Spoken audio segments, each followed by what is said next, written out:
Hi friends, ఈరోజు Karimnagar Jammikunta sister అమ్మ దగ్గరికి అయితే వచ్చిన. చాలా ఇబ్బందులు ఎవరు, చాలా కష్టాలు ఎవరు అన్న వాళ్ళైతే అందరైతే ప్లీజ్ ఎంతో కొంత మీకు తోచినంత 5, 10, 500, 1000 మీకు ఎంత తోస్తే అంత ఎప్పుడైతే చేయండి.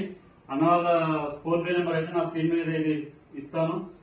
చాలా బాధలో ఉండు, ఏడుస్తారు అక్కడ ఇట్లా చాలా ఇబ్బందులు ఎవరు. ప్లీజ్ దయచేసి సహాయం అయితే చేయండి ఫ్రెండ్స్. మీకు తోచినంత 500, 1000 కూడా ఏం అవసరం లేదు. ఒక్కొక్క రూపాయి, 2 రూపాయలు మీకు తోచినంత ఎంత తోస్తే అంత మీరు వేయండి. అంతే, ఇంతే వేయాలని మాదేముండదు. మీకు తోచినంత మీరైతే ఖచ్చితంగా హెల్ప్ అయితే ఇవ్వండి. మాకు తోచినంత మేమైతే చేస్తున్నాము. చేయలేని వాళ్ళైతే జమ్ముకుంటే ఛానల్ అయితే సబ్స్క్రైబ్ చేసుకోండి. హెల్ప్ జరిగినా జరుగుతుంది, ఛానల్ రీచ్ అవుతుంది అంతే. దాంట్లో ఎంతో కొంత డబ్బులు వస్తాయని ఆశ అంతే. మీరు హెల్ప్ చేయలేని వాళ్ళు ఛానల్ అన్నా చూడండి.